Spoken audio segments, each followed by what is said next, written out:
How to make full screen video in CapCut. To make a full screen video in CapCut, follow these step-by-step instructions. So let's get started. First of all, open CapCut app on your mobile device. Then, simply tap on the New Project option available there. Once you tap on the new project, you can select the video you want to edit and simply tap Add from your gallery section.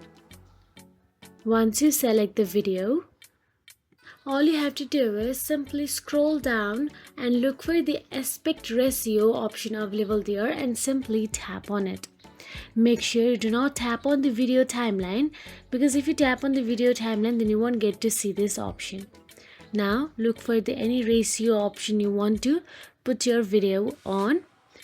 9:16 vertical for TikTok, Instagram Reels, or horizontal for YouTube, or square for Instagram feed. I'm choosing the YouTube one for now.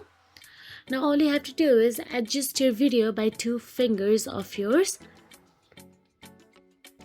So now once you're inside the video, adjust the video with the 2 fingers, zoom in and fill the all blank area on the video. So that is it. If you found this video helpful, please like, share and subscribe, and thank you so much for watching.